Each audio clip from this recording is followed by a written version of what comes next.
Bueno, el primer tema de la elección esta, y en este caso me hago cargo personalmente porque como parte de la redacción de Política Obrera me cansé de escribir y de vaticinar una derrota irrevocable de La Libertad Avanza el domingo 26. No es malo equivocarse, por supuesto que no. Lo importante es tratar de entender qué fue lo que ocurrió. Y también un poquito, para no tirarme tan abajo, vamos a relativizar un poco lo del equivoco, porque nos equivocamos varios, no era el único, ¿se entiende? Es decir, como uno se nutre también de lo que registran los diarios, las consultoras, las encuestas, etc. Y el gobierno 50 días antes o 45 días antes había perdido por paliza en la provincia de Buenos Aires, no era fácil vaticinar que iba a dar vuelta una elección, una derrota de 14 puntos para terminar ganando, está bien, con lo justo, pero apenas un mes y medio después. ¿Qué fue lo que pasó? ¿Se entiende? Es decir, estaba todo colocado ahí. Incluso en el propio gobierno,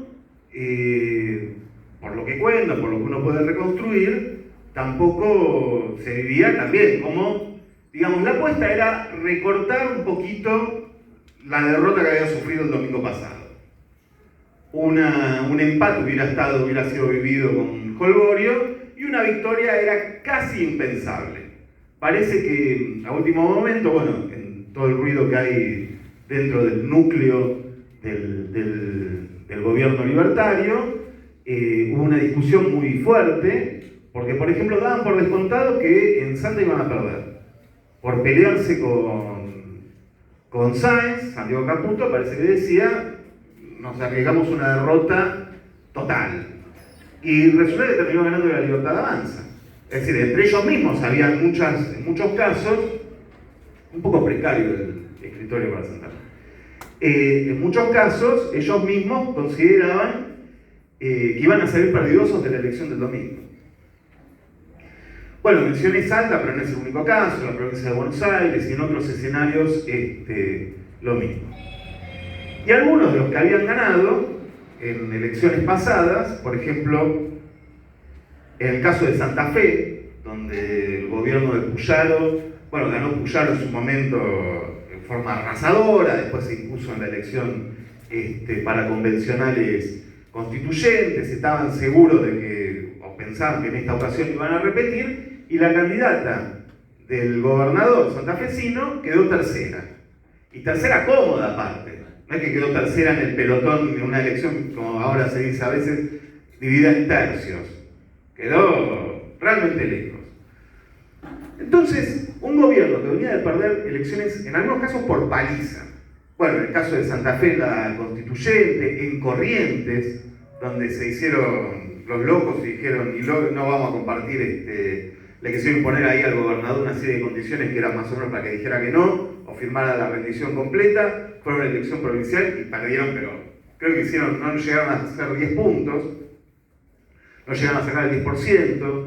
Luego lo de la provincia de Buenos Aires, que fue inapelable, y en el medio aparte el gobierno transitó de todo, pero de todo. Escuchen, ahora parece que pasaron 1000 años, pero pasaron los audios de Españolo, pasaron Esper, en Río Negro, al lado de la candidata a diputada nacional de La Libertad Avanza en Río Negro.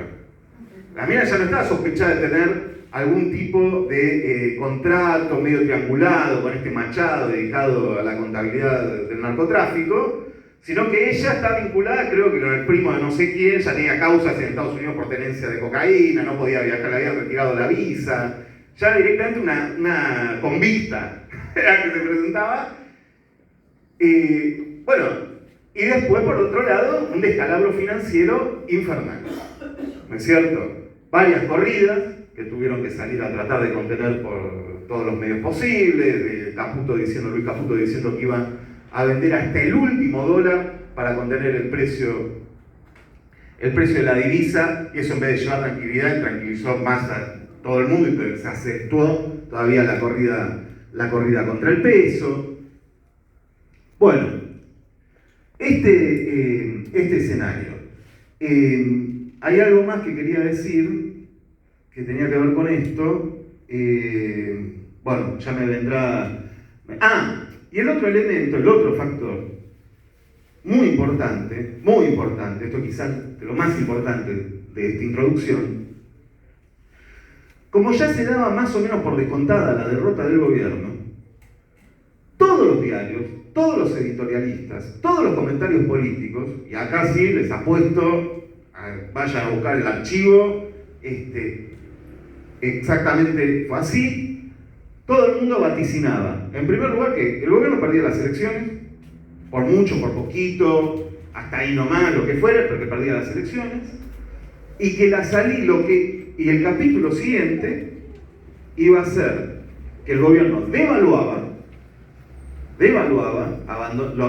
esto siempre se dice a veces muy florido el comentario político y más que nada la economía, es decir, abandona el esquema de bandas, sincera el tipo de cambio, bueno, una devaluación.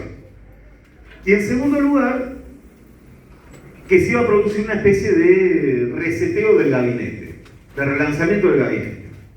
Incluso ya había nombres. Algunos ministros empezaban a presentar la renuncia en forma anticipada, para avisar que dejaban el casillero. No los ministros que salieron electos, que uno ya sabía que de alguna u otra manera iban a dejar el gabinete, el caso de Patricia Bullrich, que era candidata por la capital, el caso de Luis Petri, que está en defensa, que era candidato por Mendoza. Bueno, los iban a votar, iban a ser elegidos como diputados o como senadores en el caso de Bullrich, y dejan esos lugares vacantes. No. Gerardo Huertain, el canciller, anunció una semana antes que dejaba el gabinete, que dejaba el cargo. Mariano Cunio Libarona, el ministro de Justicia, lo mismo. Ya se especulaba con cómo iba a estar conformado el nuevo gabinete. E incluso había una versión, que la leí tantas veces que la doy por cierta, que decían que en Estados Unidos se había discutido que Santiago Caputo iba a ser el reemplazante de Guillermo Francos en la jefatura de gabinete. De la pata fascista, de la pata digital fascista, por decirlo de algún modo, del gobierno sobre su esquema, sobre su gabinete.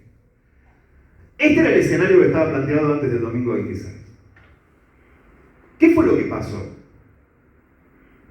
Acá yo creo que nosotros tuvimos un acierto en unos artículos que publicamos el fin de semana pasado, que sería, yo les recomiendo, pues yo lo hice y creo que sería muy positivo este ejercicio, que vayan a buscarlos y los lean.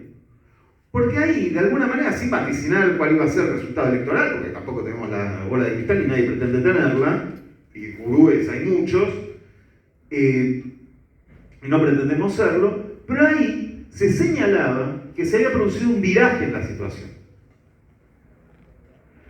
Porque la intervención del gobierno norteamericano en el rescate de Milei introducía un cambio.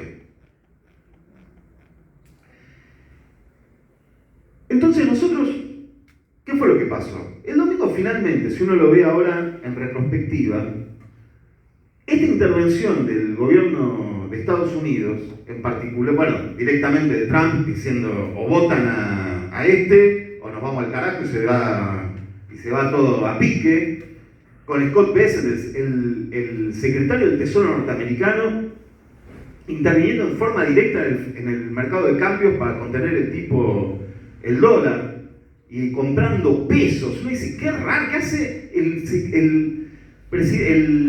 secretario del Tesoro norteamericano comprando pesos?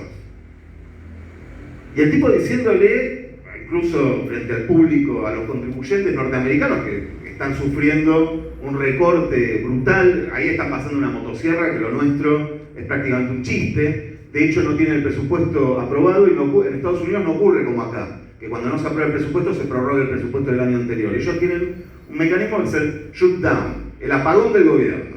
Entonces no están pagando los sueldos, se cierran dependencias estatales, ¿entiendes? Etcétera, etcétera. Y claro, la gente los puteaba, dice, ¿qué hacen ustedes comprando pesos argentinos cuando acá no le están pagando los salarios a los estatales. El tipo luego trató más o menos de dejar en claro que esto era un negocio, que él se sumaba a lo que ya ahora creo que todos conocemos de qué se trata, antes no sabíamos qué era, pero ahora todos conocemos de qué se trata, al carry trade, que consiste, frente a un dólar planchado, invertir en pesos que pagan una tasa de interés muy alta y en el momento adecuado, cosas que saben los que juegan a estas cosas, desarmar esas posiciones en pesos, irse a comprar los dólares baratos y hacer una gran ganancia, se tiene una gran diferencia en dólares, especulando con esos mecanismos. El asunto es que esta injerencia, porque es una injerencia directa, los diarios relatan ya un nivel de seguimiento, de detalle del equipo económico, del gabinete económico del gobierno de Estados Unidos sobre la economía argentina impresionante.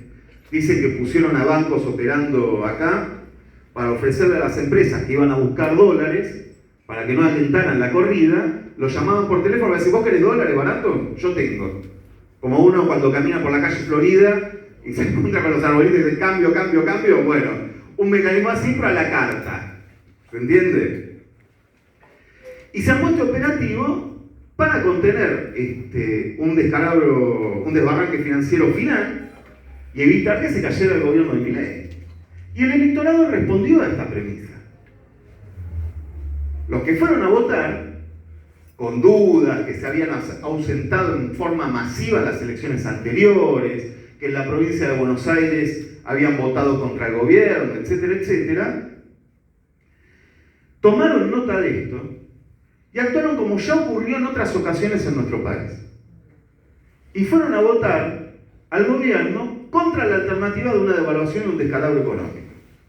Dijeron, estos son los que tienen hoy la llave, son los que tienen el teléfono con los que han venido a rescatarnos, y si la alternativa a esto es el abismo, preferimos esto.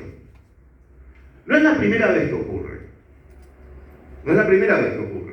En el año 1995, yo era muy chico pero me acuerdo, y algunos se deben acordar mejor también, y otros no habían nacido, cuando se vota la reelección de Menem, fue una sorpresa para todo el mundo. En ese momento se hizo popular un chiste que era que nadie lo había votado, porque nadie decía abiertamente, públicamente, que lo habían votado. Pero Menem, cuyo gobierno ya estaba agotado, completamente agotado, que se lo tendría que haber llevado puesto el tequila, el efecto tequila, que fue la gran crisis de México del año 1994, y que mediante una serie de maniobras y recursos financieros logró estirar la convertibilidad, que fue su gran carta de triunfo, asegurar que iba a continuar con la convertibilidad, se impuso en esa elección por más del 50% de los votos. Eso revitalizó al gobierno de Menem. Ahora en estos días se hace sobre todo un analista en particular hace un poquito de abuso, creo, de la analogía, pero no está mal mencionarla, que él decía, Menem ganó en el año 95 porque contuvo la inflación, esa es la expresión que él utiliza. A los pocos meses se dio a conocer el número de desempleo, la desocupación ya subía al 20%, y durante los últimos 4 años Menem fue poco menos que un lastre. Fue un gobierno que entró en estado vegetativo. Ya al final lo cacheteaba a todo el mundo. Se inauguró un proceso de rebeliones populares, puebladas, piquetes, etc. Yo en ese momento estaba en Avellaneda, en el año 99, último año del gobierno de Menem, creo que cortamos el puente Porredón todos los días. Más recursos políticos para ofrecer. Y ese año, en el año 99, también se presentó una disyuntiva como la que estamos relatando ahora. Porque aparecieron 2 alternativas. De un lado, Eduardo Duhalde, que prometía una devaluación con una impronta, en ese momento la devaluación se había armado todo un frente devaluador, alentado por la burguesía industrial y por ciertos sectores que necesitaban, se entiende, abandonar el tipo de cambio porque era un peso muerto. Ya la recesión industrial no se la bancaba más nadie, había un quebranto generalizado de la industria, y se había armado un frente devaluador que en el campo sindical estaba representado fundamentalmente por el MTA de Hugo Moyano, en el cual también abrevaba una parte de la izquierda, en particular el Partido Comunista, el llamado Partido Comunista Revolucionario, el PCR. Y del otro lado apareció Fernando de la Rúa, que hizo votos de que él iba a mantener la convertibilidad. Frente a la alternativa entre el devaluacionista Duhalde y la garantía de la continuidad del 1 a 1 en manos de la Rúa, ganó de la Rúa. Eso lo colocó a de la Rúa en el refundador de la patria. Bueno, ya saben, no les voy a contar el final de la historia porque ya la conocen. ¿Se entiende? Intentó mantener eso, trajo incluso al padre de la criatura, nombrado Domingo Cavallo, nuevamente al frente del Ministerio de Economía para tratar de sostener y de prolongar la paridad cambiaria y la convertibilidad. Y como resultado, nuevamente, de la crisis social, de la crisis industrial, de la desocupación, etcétera, etcétera, de la Rúa lo único que terminó comprando fue su propia salida. Terminó jugando una rebelión popular. Y el último acto de esa rebelión popular, esto siempre me pareció muy interesante, el último acto de esa rebelión popular fue la declaración de un estado de sitio que tenía por propósito separar a la clase media de los piqueteros que estaban saliendo a cortar las rutas. Y ese fue su acta de defunción. Porque la clase media, que él pensaba que, bueno, esta es mi base social, finalmente el 1 a 1, dio un giro y se colocó al lado de los piqueteros contra el gobierno. Y así terminó de la Rúa, terminó el gobierno de la Rúa. Y puso la devaluación, buscó un punto de apoyo para reiniciar el ciclo capitalista, que aparte iba a conocer en ese momento y se iba a empezar a producir un auge del precio de las materias primas, que iba a ser la base, digamos, del superávit de los años dorados del gobierno de Néstor Kirchner, por decirlo de alguna manera, y se reinició a partir de esa crisis, de esa bancarrota, que fue un colapso económico en el caso de Argentina, se reinició el ciclo de acumulación capitalista, no bajo las mismas condiciones que el periodo anterior, sino bajo condiciones más precarias, sobre todo para los trabajadores, pero de alguna manera ingresamos en otra etapa. Acá se ha producido lo mismo. Finalmente, la situación se presentó de este modo frente al electorado. O yo mantengo esto, con este esquema, y a partir de este acuerdo que tenemos con el Tesoro norteamericano, o lo otro es lo desconocido. Y es lo desconocido, esto es interesante, porque ocurre lo siguiente: uno está impactado por la victoria del gobierno libertario. Pero del otro lado, lo que hubo también fue una derrota histórica del peronismo. Inapelable.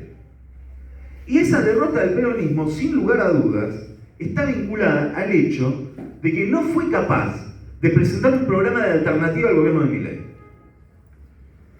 Díganme una cosa que haya esgrimido el peronismo como variante de tipo programática frente al gobierno de Milei. En general la consigna era ponerle un freno, no me acuerdo cómo decía Kicillof, decía algo tipo que era un escudo contra Milei, ¿no es cierto? Una cosa por el estilo, frases. Pero ninguno de ellos pudo articular un programa alternativo, ningún peronista. Y sobre todo, cuando se produce este rescate por parte del Tesoro, por parte del gobierno Trump, sobre el gobierno de Milei, ninguno salió a denunciar esto como un acto de coloniaje. Habrá dicho alguna declaración por aquí, una declaración por allá, pero en ningún caso se señaló la envergadura de esto. Lo mismo vale hasta cierto punto para los gobernadores. Provincias Unidas hizo un papel muy deslucido, por decirlo de algún modo. En realidad no ganaron en ningún lado. Creo que ganó uno o alguna cosa por el estilo, pero no pasó nada con Provincias Unidas. Y hay un bloque político que, si ustedes se fijan bien, es el mismo, es una suerte de alianza transversal, aunque no se hayan presentado juntos a las elecciones, que es el que en el Congreso hizo aprobar las leyes de emergencia de financiamiento universitario, de emergencia de discapacidad, etcétera, etcétera. Que son leyes, bueno, que se aprobaron, fueron vetadas, luego fue derrotado el veto, ahora se supone que están vigentes, pero el gobierno no piensa implementarlas de ninguna manera, como señalamos tantas veces que iba a ocurrir. Pero lo importante es otra cosa. Son leyes que proponían una mejora, si se quiere, muy módica en cuanto a, por ejemplo, el tema de las jubilaciones o en cuanto al tema, por ejemplo, de las prestaciones por discapacidad, ¿cómo le llaman? Bueno, las partidas vinculadas a cuestiones de discapacidad y otras por el estilo, que los promotores de estas leyes se ocupaban de aclarar, de tratar de demostrar que se podía darle 20.000 pesos más por día o 10.000 pesos más por día a los jubilados sin alterar el equilibrio fiscal. Lo cual es prácticamente una confesión de que ellos tampoco tienen una alternativa para ofrecer. Lo único que pueden, digamos, esgrimir son otros modales, otra predisposición al consenso, etcétera, etcétera, pero no pueden presentar una alternativa. Todo esto fue lo que jugó también todo esto jugó en la elección. Aparte, los gobernadores de Provincias Unidas son los mismos que aprobaron la ley base, que aprobaron todo el arsenal legislativo del cual se vale el gobierno de Milei para romperle la cabeza a los trabajadores. Son los que firmaron el Pacto de Mayo, que al final creo que se celebró en julio, ya no me acuerdo, pero firmaron el Pacto de Mayo. El Pacto de Mayo es todo un programa, escrito en forma muy sucinta, porque son 10 puntos, uno parece que no dice nada, pero dice mucho, porque ahí está el problema de la reforma previsional, el problema de la reforma laboral, el problema de la reforma tributaria, es decir, todo el programa de Milei. Entonces, los que votaron el programa de Milei, los que apoyaron las leyes de Milei, los que en el Congreso ofrecieron nada, a sabiendas que era un terreno muerto, pero era una exhibición para la clase capitalista de que ellos podían manejar la situación dentro de determinados límites sin alterar el equilibrio fiscal, es decir, la motosierra, el ajuste impuesto por Milei, salieron escaldados. Este es un punto central de la elección para entender el resultado de la elección del domingo. ¿Por qué se produce este viraje? Nosotros le pusimos a esta charla un título curioso, del dopaje de Milei. ¿Qué queríamos decir con esto? Que le inyectaron corticoides en el tramo final de la carrera. Ya no daba para más. Nosotros sacamos un periodo y decía: el gobierno está desahuciado. La gente nos preguntaba por la palabra, le llamaba la atención. Decía: el gobierno está desahuciado, liquidado, se agotó el gobierno de Milei y ahora ganó. ¿Es que no estaba desahuciado? Sí, estaba desahuciado. Lo doparon para que llegara al final de la carrera. Eso fue lo que ocurrió. El gobierno de Estados Unidos. El otro aspecto que tiene que ver con... Bueno, esto en primer lugar. El otro aspecto que tiene que ver con esto es el siguiente. Esta colonización, esta intervención del gobierno Trump, no es un hecho aislado. No hay que verlo simplemente por la afinidad personal que indudablemente tiene Trump con el núcleo fascista que alberga el gobierno de Milei, sino que está inscrito en una política más amplia. Y esto es fundamental, porque el rescate del gobierno de Milei es inseparable de los preparativos golpistas en Venezuela, la presencia de un destructor en el Mar Caribe, del bombardeo sistemático de lanchas, ¿no es cierto?, con la excusa del narcotráfico, cosas por el estilo, de los movimientos golpistas que se están desarrollando también en Brasil en este momento, porque esta racia brutal que hubo el otro día sobre las favelas está vinculado a lo mismo. Fue lanzado por un gobernador bolsonarista como parte de una ofensiva de la ultraderecha brasileña para ganar las elecciones en 2026, eventualmente, o poner en crisis al gobierno de Lula, lo que fuere. En este momento hay una campaña electoral en Chile, donde está previsto o están alentando, ¿no es cierto?, que sea derrotada la coalición que gobierna, que lleva como candidata a una mujer del Partido Comunista, muy derechista ella, el Partido Comunista, la coalición que gobierna, etc. Pero enfrente tiene a personeros directamente de Trump. Cast, bueno, ahí hay los que se presentan como opositores van de la ultraderecha a la ultraderecha. Hay una cantidad de matices, un arcoíris, pero todo volcado para ese lado. Se vincula con las operaciones sobre Colombia para desplazar a Petro. Lo que les quiero decir es lo siguiente. El gobierno norteamericano, el imperialismo, no está solamente interesado en rescatar a Milei, sino que ha rescatado a Milei como parte de una política de conjunto, que tiene que ver con una recolonización política de América Latina, que durante mucho tiempo estuvo dominada por gobiernos nacionalistas, pseudonacionalistas, centroizquierdistas, etc., y que ahora quiere ordenar en función de una política de guerra internacional a la cual se ha lanzado. El otro día, bueno, que hicimos en la Facultad de Filosofía y Letras hace unas semanas, él señaló una cosa que a mí me parece importante. Estados Unidos designó un embajador en Argentina, que es un señor que se llama Peter Lamelas. Es un derechista, para variar, redomado, un poco excéntrico incluso, y que hizo una serie de declaraciones muy llamativas. Pero una de ellas era que él iba a recorrer provincia por provincia para expulsar a los chinos de cada rincón de la Argentina. ¿Por qué hizo esa afirmación tan rara en principio? Porque él tiene en vista lo siguiente. Entiende que por la Constitución de 1994, la riqueza del subsuelo de las provincias es patrimonio de los gobiernos locales. Y esos gobiernos han seguido cerrando una serie de acuerdos con empresas y capitales chinos que les ha permitido a los chinos acaparar o monopolizar el dominio de lo que se llaman ahora, una expresión que está muy en boga, tierras raras, que son los minerales necesarios o fundamentales para la industria tecnológica y sobre todo para la industria de defensa, para la industria bélica. Y China tiene en ese sentido un dominio muy amplio a nivel mundial. Si ustedes se fijan, hoy hubo una reunión en Corea del Sur entre Trump y Xi Jinping, donde el principal tema de discusión y el principio de acuerdo al que arribaron tiene que ver justamente con estos minerales. Cómo aflojaba China. Estados Unidos les impuso, los aranceles, como ustedes saben, China respondió con sus propios aranceles, etc. En el centro de la disputa está esta cuestión.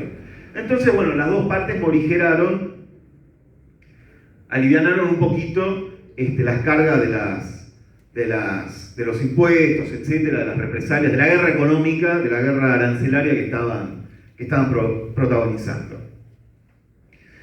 Este es un tema central. La idea de Estados Unidos es tratar de ordenar, reconfigurar el mapa mundial en esta perspectiva. En la perspectiva, se entiende, de la guerra, en primer lugar, contra China, de la guerra internacional, de una guerra que tiene por propósito apuntalar, rescatar o perpetuar la hegemonía del imperialismo norteamericano en el sistema imperialista mundial, que hoy se ve amenazada. El retroceso del imperialismo norteamericano es muy patente y se ve amenazada por el propio desarrollo chino, que los analistas lo califican, no me gusta mucho la expresión, como un reto estructural. Es decir, no como una competencia comercial, circunstancial, sino como un reto estructural al dominio del imperialismo norteamericano. La guerra del Medio Oriente es inseparable de este escenario, porque es también otra parte del mapa donde se está tratando de imponer un determinado escenario político, desarmando la resistencia palestina, promoviendo un cambio de régimen en Irán, alineando los intereses ahí, tratando de salvar un acuerdo entre los jeques árabes, el sionismo y el Estado de Israel, en la misma perspectiva, ¿se entiende? Argentina es parte de este escenario. Lo que ocurre acá, lo que ocurre con el gobierno de Milei, lo que ocurrió en esta elección, lo que va a ocurrir en los meses sucesivos, está vinculado a este proceso político de conjunto. Ahora se va a poner de manifiesto en esta nueva etapa, Milei recibe a los gobernadores. Invitó a 20 gobernadores, asistieron los 20.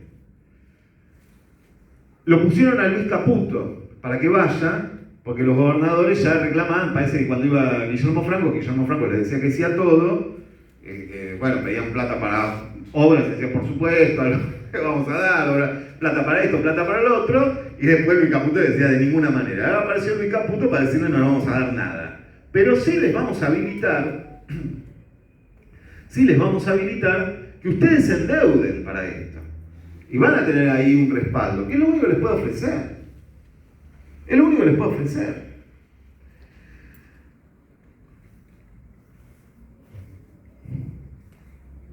Entonces, bueno, en primer lugar, este es el escenario que tenemos. Bueno, vamos a abrir un debate. Hay 2 o 3 cuestiones más que quisiera mencionar, para cerrar por lo menos esta parte. Que tiene que ver con lo siguiente. En primer lugar, el papel de la izquierda en esto. Porque nosotros hacemos un pronóstico severo de la situación. En el último tramo de la campaña electoral se produjo un viraje político. Determinante, la intervención del Tesoro norteamericano para rescatar a Argentina de un default. El gobierno está desahuciado. ¿Es un relanzamiento del gobierno? No va a haber ningún relanzamiento del gobierno. Se va a poner de manifiesto rápidamente, como ocurre también con el doping, se acaba el efecto y en un momento va a empezar de nuevo a manifestarse los mismos problemas que se trataron de ocultar. La política del gobierno argentino tiene contradicciones que son insalvables. Y como ocurre también muchas veces, bueno, yo no soy médico, cosas que leo, capaz algunos, no sé si hay alguno de medicina acá, bueno, pero tenemos gente de salud. Como ocurre muchas veces con drogas que se utilizan para salir de una emergencia, su uso prolongado no hace más que agravar el cuadro general. Esto va a pasar también con la intervención del Tesoro norteamericano. Ya alguien señaló, nosotros lo señalamos, por eso les digo en esos artículos que me parecen tan importantes que publicamos el fin de semana pasado, ya alguien señaló que la intervención del gobierno norteamericano para contener el tipo de cambio, para contener una devaluación, iba a acentuar la crisis financiera de Argentina.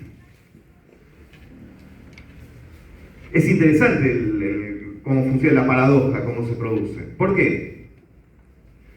Porque en general, ¿cómo está compuesta la deuda argentina? Argentina tiene una deuda con el Fondo Monetario Internacional, que es una institución internacional, con la cual, ustedes saben, ofrece préstamos a una tasa preferencial, pero impone también determinadas condiciones, auditorías regulares, participar del diseño de la política económica, determinados compromisos y objetivos, ¿se entiende?, para seguir desembolsando fondos, etc.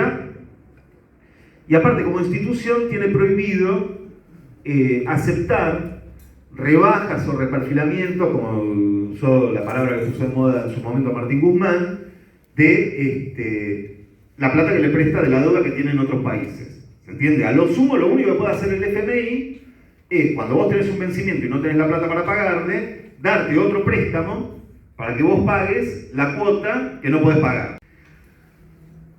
Pero la otra deuda, el otro componente de la deuda, es la deuda que emite regularmente el Estado.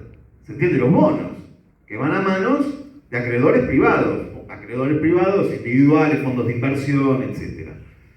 Muchas veces se le dice la deuda externa, como si fuera una deuda con acreedores del exterior. No, es una deuda que tienen muchos acreedores que son del propio país. ¿Se entiende? Toda una parte de la llamada burguesía nacional se la pasa especulando con los bonos de deuda argentina.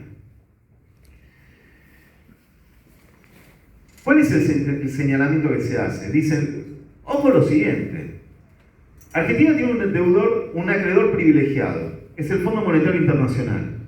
Y luego tiene una masa de acreedores privados. Ahora aparece el Tesoro norteamericano en el medio. Entonces se suma a la fila, luego del Fondo Monetario Internacional, el Tesoro norteamericano, que naturalmente tampoco puede aceptar rebaja de deuda, quitas, ni nada por el estilo. No sé si saben ustedes, hay una cosa anecdótico, pero creo que sirve para ilustrar esto.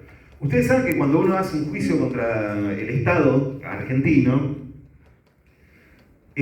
una demanda civil, por ejemplo, no sé, te tropezaste por la calle, entonces vos le haces un juicio a Jorge Macri o al Ministerio de Infraestructura porque no arregló la vereda y vos te tropezaste con una vereda rota y te rompiste la pata.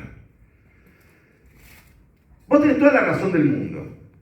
Vas a un tribunal. Bueno, en primer lugar, a diferencia de lo que ocurre entre privados, no puede haber una mediación. No puede haber una mediación. El Estado no puede ofrecerte un arreglo. Tenés que ir a juicio. Y el Estado siempre está obligado a apelar. Se supone, bajo la premisa de que es en defensa de las arcas del erario público, ¿se entiende? Del propio contribuyente. Bueno, imagínense una situación parecida en relación a esto a Estados Unidos. El Tesoro norteamericano no puede intervenir en la economía argentina y luego aceptar, ¿se entiende?, quitas o rebajas de deuda o cosas por el estilo. Es a ganar o ganar. Por eso Scott Bessent se la pasa diciendo, no se preocupen, nosotros acá estamos para hacer negocios. No vamos a perder $1, vamos a ganar plata. Dijo, es una frase fantástica que lo describe como el mercachifle que es. Compramos barato para vender caro. Este es el negocio que nosotros vamos a hacer en Argentina. Pero ¿qué es lo que ocurre? Eso va a terminar empeorando la calificación crediticia argentina para fondearse en el exterior. Cuando los bancos de inversión vieron que le ponen calificación a la deuda de los países, es decir, estás peor porque estás más atrás en la fila para cobrar después. Yo lo que les quiero decir con esto es que el rescate del gobierno norteamericano no ha servido para mejorar la calidad de la deuda argentina, que es la obsesión de Milei. La obsesión de Milei. Toda la política económica del gobierno consiste en eso.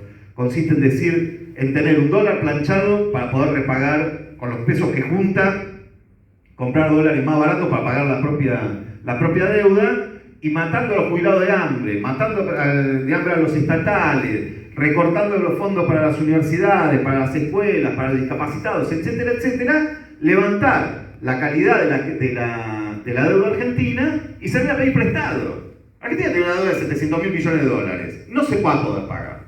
No es un problema de flujo financiero. Es un problema de insolvencia estructural.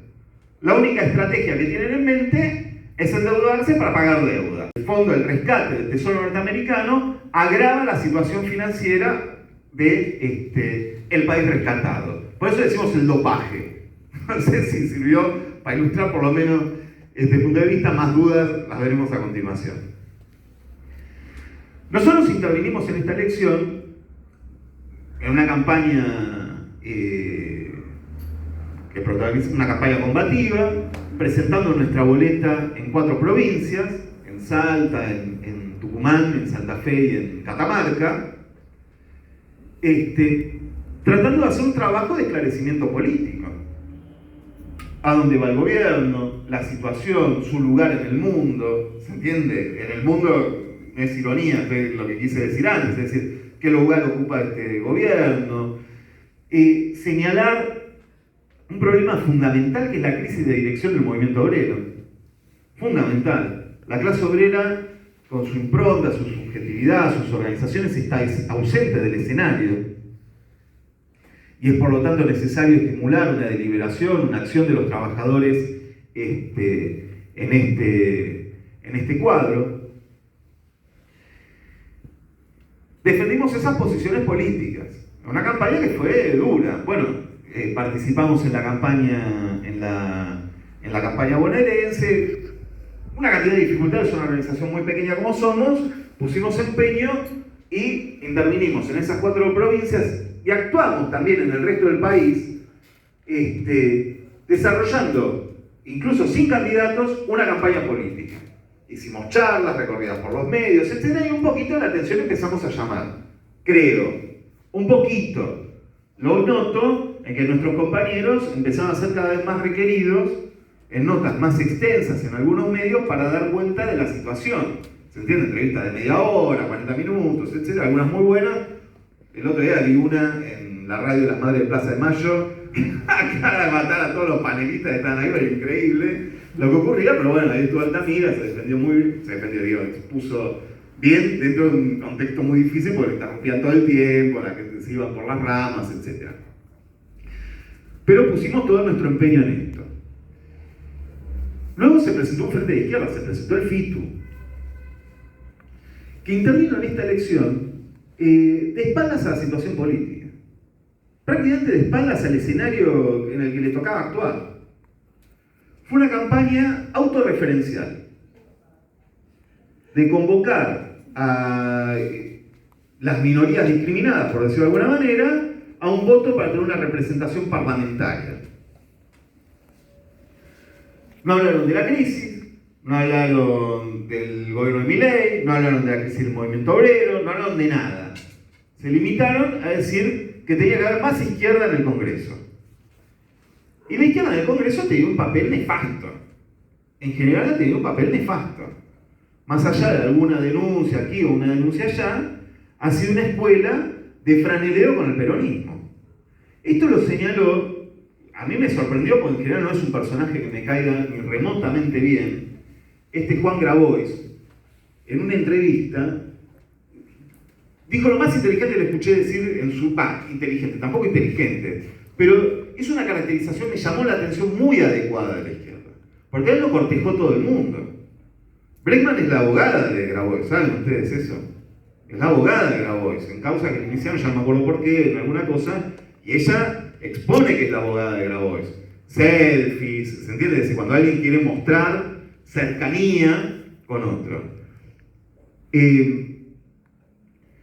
Es un frente que la fue a ver cuando a Cristina Fernández de Kirchner confirmaron la condena, en un fallo político de la Corte Suprema para sacarla de la carrera electoral. Otro episodio, otro antecedente de rescate, presentaba ella, por lo menos iban a tener serias dificultades en la provincia de Buenos Aires. Con un cálculo político, la Corte Suprema confirmó su condena, donde lo fundamental, más allá de los 6 años de prisión domiciliaria, después fundamentalmente, probablemente no sean finalmente 6, lo más importante de ese fallo era la prohibición para ejercer cargos públicos de por vida. Frente a eso, bueno, nuestra organización denunció el carácter político del fallo, pero los representantes del FITU concurrieron al domicilio de Cristina Fernández para sacarle su solidaridad personal. Ya eso es otra historia. Una cosa es denunciar una arbitrariedad contra un adversario, entendiendo que un atropello democrático, cuando uno no se denuncia, uno se expone a sufrirlo luego uno en carne propia, y otra es ir a hacerle, a palmearle el hombro, porque no se va a poder presentar a las elecciones, nosotros no tenemos nada que ver con eso. Pero esa fue su política. Formaron un interbloque parlamentario con el kirchnerismo. Lo inscribieron al frente el bloque de la izquierda nacional y popular, para integrar junto al kirchnerismo con algún diputado una comisión investigadora del tema de la estafa de Libra, otro antecedente que nos olvidamos de mencionar antes, y que ha servido nada más que para enterrar cualquier esclarecimiento de lo que ocurrió. Pero, como dije, ¿por qué mencionaba a Grabois? Pues Grabois dijo, todo esto lo dijo. Dijo, un acercamiento con el kirchnerismo. Ahora, ¿a quién le sirvió finalmente ese acercamiento? ¿Levantó los votos de la izquierda? La izquierda perdió 400.000 votos en esta elección. Le sirvió más al peronismo que a la izquierda. Pero es un factor de confusión política fenomenal. Fenomenal. Frente a un partido que ha sido prácticamente abandonado por los trabajadores, que son capaces de votar a personeros de narcotraficantes o a una narcotraficante, en el caso de Río Negro, que ya tenía que rematar la historia de Río Negro, porque esta mujer ganó la elección en Río Negro. Es decir, hubieran puesto al capitán Garfio, a Frankenstein y a la momia negra y ganaban igual. Podían competir por el prontuario, ostentarlo, frente a los medios y ganaron igual. Bueno, se ha producido esta integración política. Esto es un factor de gran... Han abrevado en la confusión. El Frente de Izquierda, nosotros señalamos, el FITU ha entrado en estado vegetativo. Ha entrado en estado vegetativo. Ha pagado un precio muy caro en las elecciones. Ha pagado un precio muy caro. En las elecciones te puede ir bien o te puede ir mal. Lo que es irrenunciable es hacer tu trabajo político revolucionario. Eso es irrenunciable. Y si ese trabajo político revolucionario progresó, al final vas a tener un voto. Cuando vos entregás todo para decir, sí, soy feminista, sí, soy esto, sí, soy lo otro, para renegar que todas son identidades y vos sos el representante de las minorías discriminadas, pero no de la Cuarta Internacional o del Gobierno de los Trabajadores, sino de esto. Y eso no te reporta votos. Cuando te acercás al peronismo, para franear con el peronismo, esperando alguna retribución, y no te reporta votos, sino que perdés los votos, está liquidado. Y la contracara de esta actuación del FITU, nunca nos olvidemos, nunca, para mí es fundamental, la contracara de esta actuación del FITU, de esta actuación electoral del FITU que se presenta como Frente Unificado, es la destrucción o la guerra civil que protagonizan en el Sindicato Único de los Trabajadores Neumáticos, que es la conquista más importante del clasismo en los últimos 50 años en un gremio industrial y donde se están matando. Y se están matando entre ellos a pesar de todos coincidir en un punto, que ha sido apoyar el cambio del régimen de trabajo promovido por Madán y Quintanilla en la fábrica FATE. Principios. Entonces tenemos bueno, este es un cuadro que quería señalar. Para concluir, esto no va a dar de nueva vida al gobierno. El resultado electoral no le va a dar nueva vida al gobierno por todo lo que pusimos. Se va a producir, por el contrario, una crisis más aguda que la precedente. Se han creado, el capitalismo tiene esta dinámica, es un cuerpo social en decadencia histórica. No se puede revitalizar. Las crisis siempre, se habla muchas veces de, bueno, crisis hay siempre, de las crisis se sale. Es verdad, las crisis tienen la función de purgar, ¿se entiende?, capitales excedentes, de crear nuevas condiciones para reiniciar un proceso de acumulación capitalista, pero nunca en las mismas condiciones que el ciclo anterior. Esto es fácil, pero cualquier estudiante de sociología lo sabe, ya que estamos acá en sociales. Si uno analiza la evolución de las condiciones de vida de los trabajadores, de las relaciones laborales, de la seguridad social, de sus perspectivas sociales, etcétera, etcétera, en los últimos 50, 60, 70 años en el país, es evidente que se han deteriorado cada vez más. Y ahora está planteada una reforma laboral que plantea legalizar toda esa pérdida de derechos, esa destrucción sistemática de conquistas del movimiento obrero, darle una forma de ley, para que ya no haya, para los capitalistas, incertidumbre en el terreno judicial, que todavía hay trabajadores que pelean, ¿se entiende? Por el pago de horas extras, por despidos, liquidaciones mal hechas, mal encuadre del convenio, trabajo en negro, multas, etcétera, etcétera. Ahora se legaliza todo. Ahora se legaliza todo, no va a haber más multas, vas a poder tener monotributistas, la jornada de 8 horas no existe más, se puede trabajar 12 horas con el esquema del banco de horas que quieren imponer. Bueno, no son cosas que no estén ocurriendo, ya están ocurriendo. Para él le van a dar un cuerpo legal. ¿Eso va a sacar a la burguesía de la bancarrota industrial? De ninguna manera. De ninguna manera. Todo esto ya lo tienen.